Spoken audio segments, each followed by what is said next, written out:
Salut à tous et bienvenue dans Talk Night. Bonjour monsieur le maire. Bonjour. Merci d'avoir accepté mon invitation. Ça fait plusieurs mois maintenant que je voulais vous avoir en interview et j'en suis ravi de vous voir en face de moi. Je disais tout à l'heure en antenne 6 mois, mais finalement 4 mois que vous êtes à la mairie de Saint-Brieuc. Un bilan, un premier bilan de votre mandat. C'est extrêmement passionnant. Je ne vais pas m'en plaindre, hein. C'est 12 à 15 heures par jour, hein. C'est un boulot de dingue, mais d'abord parce que c'est la première fois, j'ai jamais fait ça avant. Donc ça demande beaucoup plus d'investissement, je pense, que pour des élus professionnels. Et ça va sans doute se calmer dans le temps, mais c'est passionnant parce que c'est dans ces premiers mois qu'on arrête les projets dont on ne veut pas et qu'on prépare l'action. Donc je sais que pour la population, parfois, on peut se demander est-ce qu'il se passe quelque chose. Oui, il se passe plein de choses et vous le voyez quand ça vous intéresse, mais quand ce n'est pas sur vos sujets de prédilection, vous vous demandez qu'est-ce qui se passe. Il se passe quoi? On prépare. 2021, c'est essentiellement l'année préparatoire à l'action. C'est l'année du partage de beaucoup de situations avec la population. Et franchement, c'est difficile. Hein. En Covid, nous qui avons fait dans notre ADN le participatif, c'est-à-dire faire un état des lieux, le partager par exemple avec tous les directeurs et directrices d'école pour leur dire voilà, c'est ça la situation des équipements, dans quel ordre on fait les choses, par qui on commence. Vous faites comment en Covid, quand le seul moyen de communiquer les uns avec les autres c'est de la visio? C'est pas facile. C'est pas la solution magique. Vous dites tout de suite que vous avez arrêté certains projets. C'est une décision donc, politique. Pourquoi? Je vais vous prendre un exemple que je prends assez souvent, la place de la Grille, donc la place qui se trouve juste à côté de nous. Il y avait un projet qui était un très joli projet, monté par une architecte vraiment de grand talent, Iris Charvet, et sauf que ce projet n'était pas bien reçu dans une partie de la population, voire pas compris, parce que pas partagé. Qui plus est, il ne semblait pas correspondre à l'ère du temps, c'est-à-dire aujourd'hui on veut que la nature revienne en ville. Un projet basé sur les granites, sur l'eau, ça on est d'accord, ne correspondait pas à ce que l'on voulait. Quand vous engagez des millions pour refaire une place aussi importante que cette place de la Grille, il faut absolument que ce soit ce que l'on attend. Donc il ne faut pas hésiter à mettre un peu d'argent sur la table et de dire bah non, c'est pas ça qu'on veut, dans la forme, parce qu'on veut associer, et dans le fond, parce que cette place elle pourrait être autre chose avec un petit peu plus d'imagination et peut-être d'orientation en prenant en compte cette nature ou d'orientation en prenant en compte l'aspect scientifique. Où est-ce qu'on aborde les sciences dans le grand public, dans des espaces publics de cette ville? Nulle part. On pourrait la thématiser de cette manière-là. Donc on a souhaité arrêter pour pouvoir proposer ce projet. Autre chose, il y avait un lotissement qui allait se construire, qui allait se lancer à l'ouest de Saint-Brieuc, du côté du quartier de la Vigeois. Dans notre projet, on ne veut plus d'artificialisation des sols qui sont des sols agricoles. Un terrain sur lequel il y a déjà des équipements, des routes et tout ça, qui soient artificialisés, pourquoi pas. Mais ça, on ne voulait plus. Et bien on l'a tout de suite arrêté. Et à la place, on va monter une commission projet, un vrai projet de maraîchage à l'intérieur de la ville, dont l'objet est d'alimenter en bio les cantines. Donc on sait ce qu'on veut faire, on veut le faire avec la population.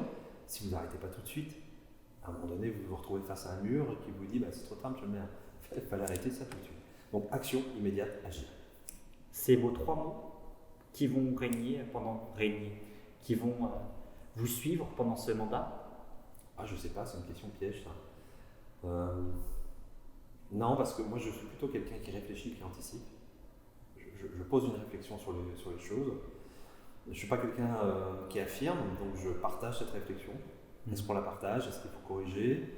Et une fois qu'on a une vue un peu plus claire du partage de cette analyse de la situation, je définis les moyens et après je suis plutôt quelqu'un d'action. Oui.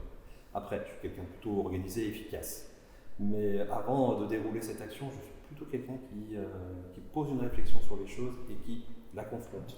Je ne considère pas que ma vision du monde soit la seule vérité. Je considère que votre regard sur le monde est aussi juste et aussi vrai que le mien. Par contre, nous vivons dans un espace commun. Il faut que nous arrivions à nous mettre d'accord sur une vérité commune. On va parler maintenant de centre-ville. Il y a encore un commerce qui ferme ses portes, qui va rejoindre donc la ville d'à côté. C'est un grand débat depuis... Quel commerce? Orange. Oui, d'accord. Qui reste un commerce. Ah oui, non, bien sûr, il n'y a pas de problème. qui reste quand même un commerce pour les gens qui habitent Saint-Brieuc, au lieu d'aller à la ville, sur la ville d'à côté. C'est un grand sujet que depuis vos prédécesseurs, on en parle de ce centre-ville, le centre-ville, le centre-ville. Concrètement, qu'est-ce qu'il y a? Qu'est-ce qu'on fait? Moi, je suis pas inquiet. C'est une chose qu'on réussira. D'ici à la fin du mandat, on aura réussi à inverser la tendance. Bien sûr que dans les 2-3 années qui viennent, d'autres commerces vont partir. D'autres petits, et pas les mêmes. C'est Orange qui s'en va, et ce sont des commerces particuliers, d'artisans comme la végétalerie ou d'autres qui rentrent, comme les Donkeys, avec des espaces de coworking. On voit bien que les gros mastodontes très classiques, le commerce ultra standard qu'on trouve sur Internet, ils s'en vont dans les grandes galeries. Et ce qui vient dans le centre-ville, ce sont des commerces qu'on trouve nulle part ailleurs, avec une vraie valeur ajoutée et une valeur ajoutée humaine au sens de l'animation. J'y fabrique quelque chose. C'est ça qui va venir dans les centres-villes. Mais il y en a très peu. Pour l'instant, oui. Et je vous dis, d'autres partiront encore. Nous sommes dans une ville en transition. En fait, ce qu'on veut faire de Saint-Brieuc, c'est une ville en transition. Il va nous falloir des années pour racheter les pas de porte, pour les réhabiliter, pour leur redonner une dimension de commerce, pour refaire les logements qui sont au-dessus. Un pas de porte avec 100 logements au-dessus, c'est pas possible. Il faut faire revenir des gens habités ici. Il nous faut des années pour faire ça. Donc avant de réussir à faire ça, il y aura cette période de transition dans laquelle nous, ce que l'on va faire, c'est appeler tous les petits projets les plus simples à venir au centre-ville, mais demander à des artistes, à des associations d'utiliser ces locaux qui sont vides, qui coûteront donc plus grand-chose. On va négocier aussi avec les propriétaires aujourd'hui, avec des baux précaires, en leur disant « rien, c'est vide ». On met quelque chose dedans qui fait de l'animation en attendant que votre local soit réhabilité, reconstruit. Il nous faut plusieurs années. Cette transition-là, c'est les prémices de ce que sera Saint-Brieuc demain. C'est ce qui donne à toucher, à goûter. C'est ce qui commence à se faire. Il y a des petits coins comme ça, des rues piétonnes où les gens viennent parce que c'est sympa là. Oui. Et quand on y trouve ces petits commerces. On va donner à goûter, à voir, à sentir en utilisant une période de transition. Là où avant, on ne faisait rien. Nous, on investit cet entre-deux parce que ça donne à voir et à toucher. Sachant que pour monter une foncière publique et racheter plus de 40 immeubles ici, il faudra du temps. Cet entre-deux, je ne le perds pas. Je le donne à voir et à goûter sur des projets artistiques, culturels, d'animation, d'artistes. Est-ce que ce serait un centre-ville, vous me dites, ce sera dans le monde de la culture finalement, ce sera un centre-ville culturel, même un peu plus? Non, je suis attentif à faire en sorte que chacun y trouve son regard. Vous êtes culturel, peut-être que monsieur l'est pas, il est sportif. Il y a des grandes catégories de regard, on va dire, sur la vie. Et quand on vient dans ce centre-ville, on doit y trouver cet aspect-là. Voilà. Donc ce sera équilibré. Évidemment que la culture est importante parce qu'elle génère une animation, au sens strict du terme. Mais si on fait venir quelques activités sportives, on fait venir des jeunes, des enfants pour faire des activités en centre-ville, je fais de l'animation aussi. Donc non, je ne vais pas raisonner que sur une catégorie. Je vais faire en sorte qu'il y ait de la culture gastronomique, de la culture scientifique, qu'il y ait du sport, qu'il y ait du loisir, qu'il y ait de la simple consommation d'activités, mais qu'il y ait de quoi faire du commerce, du pur commerce. Marchander, négocier, chercher, chiner, c'est aussi la vie ça. Donc en fait, je suis attentif à ne pas catégoriser sur un seul angle notre centre-ville, mais à donner toutes les opportunités. Ça, c'est la condition pour que tout le monde y vienne. Mais c'est quand même, j'appelle le mot hallucinant, que finalement tout le monde part et que les boutiques restent fermées, du sens qu'il n'y a pas quelque chose de culturel. C'est les boutiques fermées, tout est fermé. C'est quand on arrive dans le centre-ville pour un touriste, c'est comme ça fait peur. Ah oui, 42% de commerce vide, c'est impressionnant.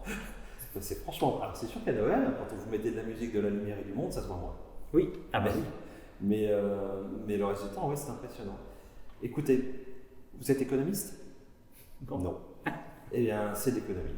Aujourd'hui, quand vous avez bien capitalisé, remboursé, il a une valeur potentielle et vous défiscalisez dessus, vous n'avez aucun intérêt finalement, si vous n'avez pas de projet, si vous n'avez pas d'imagination, à faire quoi que ce soit. Vous ne bougez pas. Vous êtes sous cloche. Nous, ce qu'on fait, on va faire bouger ça. Simplement parce qu'on va indiquer qu'il y a un intérêt, puisque la ville réinvestit, les investisseurs reviennent, le prix du marché va commencer à augmenter, sauf que s'il augmente, c'est pour un certain niveau de qualité. Votre bien, il va perdre de la valeur par rapport aux autres. Vous êtes dans un système de concurrence, vous avez intérêt à remettre de la valeur dans votre bien pour qu'il revienne sur le marché. Je parle d'économie là, je suis très pragmatique, il faut créer ce qu'on appelle un cercle vertueux. L'ancienne municipalité pensait que ça pouvait se déclencher sur une initiative individuelle avec quelques subventions. Ils ont essayé, on a vu que ça ne marche pas. Nous, on sait que ce qui va déclencher ça, c'est nous. C'est la puissance publique qui, à un moment donné, va arracher ce qui ne s'achète plus.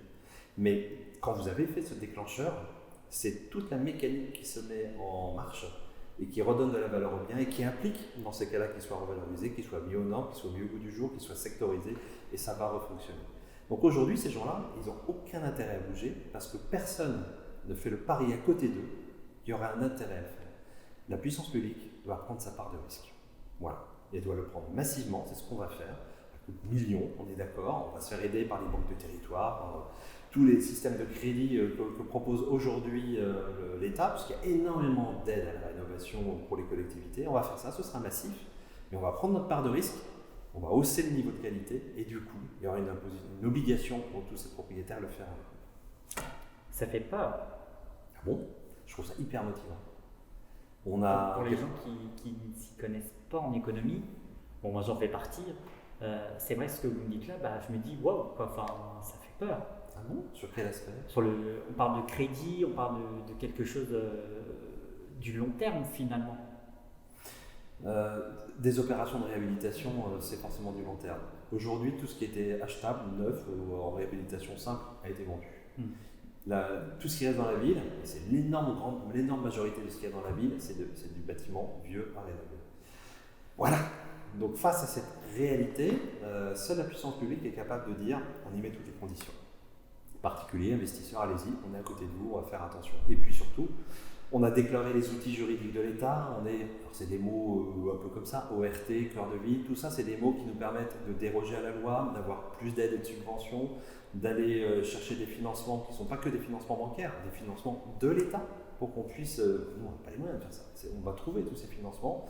C'est ça, cette masse d'action et d'ingénierie administrative et technique que l'on met sur la table. Mais c'est notre rôle, personne d'autre que nous pouvons le faire. On va parler 2 petites minutes de patrimoine avec bien sûr notre deuxième place. Première place à la presque plus belle gare 2020.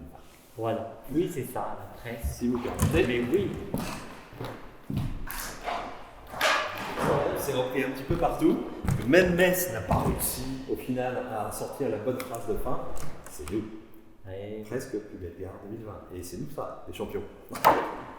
Une fierté en tant que maire, et même en tant qu'habitant de Saint-Brieuc, Brieucin, c'est énorme. C'est pas moi qui l'ai inventé, hein. Ça c'est les habitants qui ont inventé ce truc-là. Ça veut dire que même jusqu'à la fin, même à quelques centaines de voix, où Metz a finalement, avec plus d'expérience d'habitude, a réussi à passer devant, alors qu'ils sont 150 000, on est à peine 50 000, et quand la directrice de la SNCF qui était présente me dit en 3 ans, il n'y a jamais eu autant de personnes à voter.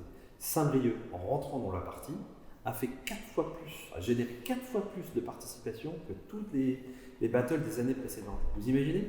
Saint-Brieuc arrive, 4 fois plus de participation. Ça veut dire que nous, on sollicite les Bretons, tous ceux qui ont une image, qui s'identifient à la Bretagne, à Saint-Brieuc, partout dans le monde, et on le fait. Tout ce qui est hip-hop, toutes ces cultures, on arrive à mobiliser. Et c'est pas la ville qui mobilise, c'est l'identité, l'attachement, l'image que l'on a, de la représentation qu'on se fait d'une chose. Je trouve ça absolument génial. C'est une fierté. Complètement. En tant que Brieucien aussi, je pense que c'est une grande fierté de pouvoir prouver que notre gare est la plus belle. Moi j'ai découvert du jour au lendemain notre chef de gare, son équipe, hyper motivée. J'ai découvert des gens incroyables. Et puis pas de protocole, hein. On se parle comme ça parce qu'on est des habitants et qu'on partage ça et c'est pas monsieur le maire avec madame machin. Ouais. Non. J'ai trouvé cette simplicité de gens qui décident de bosser ensemble sur leur territoire. Excellent. On va parler d'autre chose maintenant. Ça faisait partie de l'actualité, mais encore plus, le couvre-feu. On vous a vu dans à peu près tous les médias de ce couvre-feu que vous refusiez. Le couvre-feu de 18h. Vrai, faux?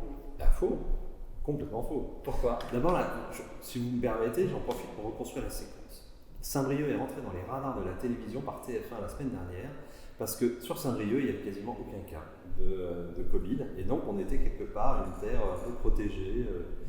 un peu magique. Donc je vous signale que du mardi jusqu'au samedi, on était dans tous les radars de la télé pour ça, pas pour le couvre-feu. Quand le couvre-feu est annoncé, je fais un Facebook Live avec la population. C'est ma façon d'interagir. On en parle et avec la population, je leur dis écoutez, nous, on peut déroger, on va déroger. Comme ça nous permettra de mieux vous organiser. France Info a cette information-là. On m'interroge le lendemain sur le fait de déroger. Je leur explique pourquoi. Parce que politiquement, c'est plus pertinent. Et en me réveillant le dimanche matin, je scanne comme tout le monde les titres. Et qu'est-ce que je vois? Le maire de Saint-Brieuc refuse le couvre-feu. Un titre abusif sur une interview qui ne dit pas ça. Qui ne dit pas qu'il refuse le couvre-feu, et qui dit qu'il déroge et qu'il refuse d'appliquer le couvre-feu pour le période scolaire, périscolaire et les crèches. Une dérogation totalement légale qui est autorisée. En quoi c'est une défiance par rapport à l'État? Non. Donc j'ai trouvé que c'était un abus absolu de titrage, très racoleur. Et derrière tout ça, on a vu toute la presse nationale et les médias nationaux s'arrêter au titre et me contacter. J'ai passé la journée à essayer d'expliquer quel était l'intérêt du reportage. C'était pas le titre, c'était d'expliquer pourquoi à un moment donné sur un territoire, on peut prendre d'autres décisions en fonction en ayant parfaitement conscience d'une réalité sanitaire pour permettre à cette population de mieux vivre. En fait, mon discours politique a été structuré pour dire ce que l'État n'arrive pas à faire en graduation et proportionnalité, je l'applique moi sur mon territoire. Je crois que c'est un discours plus pertinent. Visiblement, les médias nationaux ne trouvent pas que ce soit intéressant et préfèrent titrer que le village breton s'oppose à tout. Et ça a vraiment fait parler, comme vous le disiez tout à l'heure, sur les réseaux sociaux. Enfin, il y en a d'autres qui étaient pour, d'autres contre. Vous êtes en colère contre les journalistes? Non, je suis déçu. Déçu. Je suis toujours déçu face à la médiocrité, moi. Donc, j'y vois pas d'intention malveillante ou de choses comme ça. Je suis toujours un peu déçu face à la médiocrité. Maintenant, je suis assez content d'une chose. C'est qu'on a parlé de Saint-Brieuc plutôt en bien pendant toute la semaine, en disant qu'on était sur un beau territoire. J'ai passé mon temps à dire Saint-Brieuc, bord de mer, 2 heures de Paris. Le Kimi, partout, de façon qu'on entend Saint-Brieuc, bord de mer, 2 heures de Paris. Voilà, c'est ce qu'il faut qu'on entende. Un territoire où on vit plutôt bien, où les choses se passent bien, on a des équipes plutôt intelligentes. C'est le message que j'ai envoyé et évidemment qu'on pouvait être pour ce titre, pour ou contre ce titre absolument racoleur. J'avais pas envie de rentrer là-dedans, c'était fou. Par contre, je pense que très majoritairement, les gens étaient contents. Je me parle plutôt bien de Saint-Brieuc partout. C'est vrai. On va parler maintenant d'écologie. Avec bien sûr votre... C'est un grand entretien là, aujourd'hui. Pour une fois qu'on vous carte. Avec cet arrêté, les pesticides, la justice s'en est mêlée. Oui. Où ça en est? Alors, au tribunal hier, voilà. Puisque donc j'ai fait cet arrêté, j'ai bien expliqué que c'était d'abord un arrêté politique, puisque juridiquement on n'a pas le droit, mais on voulait le porter pour rejoindre toute la chaîne de ces villes qui veulent dire à l'État, vous cédez sur tout, vous reculez tout le temps sur un sujet qui est majeur pour la santé des habitants, nous vous demandons de ne plus reculer. Donc on a pris cet arrêté, le préfet immédiatement m'a appelé en disant vous n'avez pas le droit, monsieur le maire, retirez-le. J'ai dit non, je ne vais pas le retirer puisque je savais que je n'avais pas le droit. Si c'est pour le retirer tout de suite, ça n'a pas d'intérêt. Je pose cet acte jusqu'au bout. Donc il me dit ok, dans ces cas-là, je vais vous envoyer au tribunal. Ce qu'il a fait. Nous y étions hier, c'est pas moi, c'est Aline Le Boédec, qui est mon adjointe en charge de tout ce qui est urbanisme, alimentation et nature en ville, qui est allée porter ce sujet face au magistrat, qui a défendu sa partie, très bien d'ailleurs. Je pourrais vous passer, si vous voulez, sa plaidoirie, elle est vraiment bien, pour en arriver à dire que finalement, on porte plus d'attention aujourd'hui, l'État porte plus d'attention à la santé des betteraves qu'à celle des briochins. Nous sommes moins importants qu'une betterave, ce que la juge a pu apprécier. Donc après, elle portera son jugement, je ne sais pas quand ça tombe, je me demande si c'est pas aujourd'hui d'ailleurs, si le jugement va tomber, mais c'est pas grave. Nous pensons qu'il y avait urgence à agir. Le préfet dit vous ne pouvez pas agir parce qu'il n'y a pas d'urgence. Nous pensons qu'il y a urgence à agir et qu'aujourd'hui, sur notre territoire, oui, le glyphosate n'est plus vendu pour les particuliers, mais les pesticides sont toujours en vente pour les professionnels. Or, ce sont les professionnels aujourd'hui qui arrosent du pesticide partout autour de leur propriété et copropriété. Je ne parle même pas des agriculteurs, ils font leur métier. Mais voilà, sur toutes les voies ferrées tout autour, vous avez du désherbage, tous les professionnels l'utilisent constamment. Ce qu'on veut, c'est faire bouger les choses. Je pense que le politique, c'est ça. La politique, c'est pas du droit. C'est de porter une voix, une parole en disant une majorité de notre population souhaite que des choses changent. On le fait. pour terminer, ma dernière question est encore plus dans l'actualité. J'ai reçu il y a quelques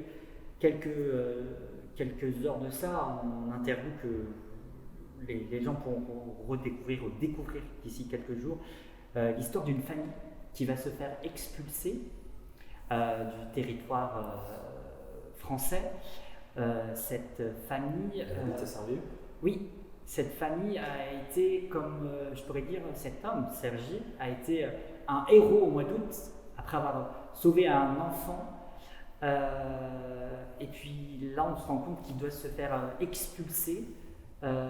Votre réaction face à cette, moi je trouve, injuste? Je suis un ancien président de la Ligue des droits de l'homme. Donc c'est un sujet que je porte. J'ai passé une partie de ma vie à aller défendre ça face au maire qui était ici avant, face au préfet pour essayer de faire avancer tous ces dossiers. Moi je trouve ça scandaleux en soi. Après on nous renvoie toujours des arguties juridiques. Il avait fait enregistrer son dossier dans telle préfecture, pas dans la préfecture des Cœurs d'Amont, donc le préfet lui dit « mais c'est pas chez moi que ça se passe, ça va se passer dans l'autre ». Il y a toujours une bonne raison pour que l'administration raisonne là-dessus. Ce qu'il faut savoir, c'est que en fait, on est d'une terre d'accueil. D'où que l'on vient, on est une terre d'accueil. Et quand nos enfants partent aux États-Unis à un moment donné pour essayer de trouver un bon boulot parce qu'ils trouvent que les États-Unis c'est meilleur, c'est plus agréable à vivre, ça choque personne. Mais quand vous venez de Syrie ou de Roumanie ou de je sais pas où, de Géorgie, on trouve ça choquant.